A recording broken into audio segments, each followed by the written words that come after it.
Hey there, I'm Gretchen Coley, and I've got a special edition for you today. We are talking about deferring taxes and vehicles that will help you do that. I've got my friend Amanda Steele here with Crawford 1031 Advisors. Amanda and I, we've been friends for a long time, right? A long time. And you have strategically gone into this form of real estate, and I'm in real estate, but it's completely different. So I want to share what you do, because I feel like there are so many avenues out there for people, especially in real estate, to not pay capital gains taxes or defer capital gains taxes, and they need to know about them, and they're not really well known. So thank you for coming on today. I'm excited to be here. Who doesn't want to talk about taxes? Who wants to pay taxes? Not me. Not me either. I don't want to. Well, as I said, we've been friends for a while, and I didn't really understand exactly what you did. But now, I've had a couple of experiences with some of my clients and my family, and I'm starting to understand it. So tell us a little bit about what it is that you do. Well, first of all, we're a financial services firm. Okay. So that's very different than being in strictly real estate. So we are regulated by FINRA and the SEC. So there's a lot of things we can't do at the protection of an investor. Right. But our point is we're in financial services, and our goal is strictly to focus on alternative investments. That for us is institutional quality real estate. It sounds weird, and those are big words, but what that means is we have funds that are multifamily properties, that are groups of self-storage facilities, healthcare buildings. We look at them all over the country, and they're packaged and bundled like a security. So we approach everything from a financial planning perspective versus that's a beautiful home, I want to live there. Right. So it's a little different. It is. It's a little different, but nonetheless exciting. So how did you get into that? Well, my husband has a wealth planning firm, and he's had it for a long time. We're very young. We're very young, aren't we? But it's been a long time, and he, as part of his very comprehensive wealth planning, had an arm that he did what's called a 1031 DST. And he had clients who had maybe franchise restaurants or multiple homes or commercial buildings that they'd had for decades. They were tired of managing it. So what that 1031 DST was a vehicle where they could sell their property, roll it over into something else that they don't have to manage. A secured investment too. It's bundled, it's packaged and bundled like a security. That's what makes it a little different, and that it goes through strict regulation and strict due diligence, all at the protection, to protect an investor. So I didn't really understand all that, because that's a lot. It's complicated. But then my husband got a phone call. It's kind of funny how things happen. He has a piece of land that his mother owns in Nash County in Rocky Mount, which is a hot spot now. And her basis in that property is really low. So she got into it really good. It's worth way more today than it was when she purchased it. So the numbers that this person was throwing out were kind of intriguing. And my husband said, I've never really thought about selling it. This is property that's going to be inherited by our children. So really, why would I want to go sell that and pay taxes on that money when it's just going to go to our kids anyway? So it didn't really make sense. But he said, we've been eyeballing you, and he said this might be a great thing to talk to Amanda about, because if we can come to terms on this piece of property, I could sell it, put it in one of your investments for 8 to 10 years, and it's going to go to the children anyway, and we're not going to pay any taxes. Right. So that got my... Well, that's exactly the type of investor that will often come our way. They've owned something for such a long time, and they don't know what to do with it. Yeah. But we know, we're in Raleigh. Raleigh is booming. Absolutely. The #1 market in the country today. There's a lot of property here that people are dying to buy. And we need property to build houses. Right, right? So let's say someone does own that land. What do they do with it when they've got the offer of a lifetime, right? Well, what you can do is roll that over into something that's tax advantaged. You don't have to pay that capital gains. Now the 1031, that's a regulation in the IRS tax code. It's been around for 100 years. Many people who are developers, they've known about it for forever. But for the regular investor, they don't always know that that is an option. You don't have to pay your gains yet. And just that 1031 exchange is taking one property and rolling it into another. Right. It's not exactly the same as what you're doing. Well, the DST, it stands for a Delaware Statutory Trust, and it is a regulated trust. And what that is, they will own a multifamily property, for example. Or a shopping mall. Or a mall. Or office building. Or a healthcare facility, or an Amazon all of those industrial things property. that people like you and I don't usually get an opportunity to invest in. Right. Now you do.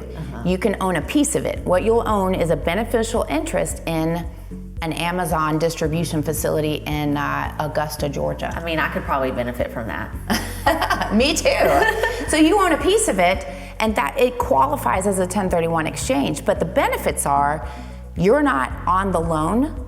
The trust is the loan. There are several regulations that the DST is structured in a way that regulates how you, the investor, receive your income. And so who are you looking for to invest in properties like this? Who's your customer? Well, we have a lot of customers, and we do have two separate vehicles for tax advantage real estate. So a lot of our customers are maybe like your mother-in-law, who's owned land for a long time and wants to pass it down from to another generation. That's a big part of a wealth planning strategy that we will approach any investor. You know, we've actually had a lot of calls like that lately because it's Raleigh. People are dying to get in. So what about opportunity zones? Tell me a little bit about those. So the 1031 exchange has been around for 100 years. Most people have an idea. We offer a replacement property that qualifies as that. And we wouldn't do one property, we would do multiple. Right. We do it in sort of your own real estate portfolio. Interesting. It's great to have somebody to put all that together for you. Get excited. Yeah. It's exciting. So what's really exciting is opportunity zones. Yes. So tell me a little bit about that. So opportunity zones are a part of the 2018 tax code overhaul. They've been around for a while. It's actually bipartisan. It was actually invented, or the strategy was created in 2008. It just never made it to pass through Congress. But the idea is to improve distressed areas of our country by incentivizing private investment into distressed areas of the country. Super smart. Well, we have several of them, right? In Raleigh alone, or the outskirts of Raleigh. We had one in downtown Raleigh. So the key with the opportunity zone tax incentive is that it's historic tax treatment. We have never had the opportunity for an accredited investor, in our case, to invest in something that's long-term, high-growth development. Mostly that's for developers. They get to go build the big buildings and sell it and turn it around and carry on their way. Morgan Stanley and Yes. So the opportunity zones you defer your capital gains tax, and any appreciation is tax-free. So it comes it's pretty amazing. I don't know if you heard that, but any appreciation is tax-free. Any appreciation is tax-free. Sounds like I'm going into an opportunity zone. Of course you are. Me too. No, it's historic. And the good news is it's bipartisan, so there's actually opportunity zone extension legislation on the House floor this year that they're hoping to pass and extend and make it more of a long-term rolling investment.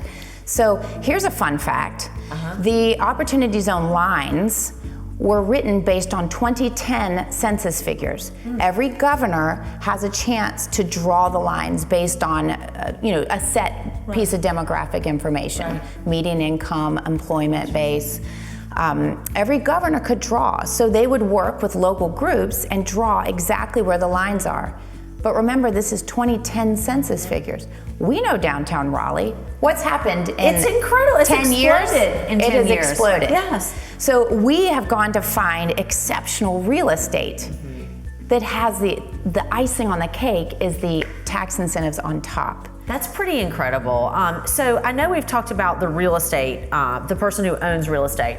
What about somebody who has capital gains? Do they have an opportunity to funnel that extra capital gain into this? They do. I love it that you asked. They do. So that's the great thing about opportunity zone legislation is that it applies to anyone with a capital gain. You've sold your business.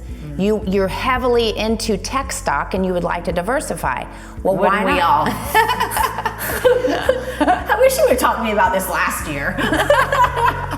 Well, you can. So let's say you sell out of some of your tech stock and you generate a capital gain. You can take some of that gain and put it into an opportunity zone fund.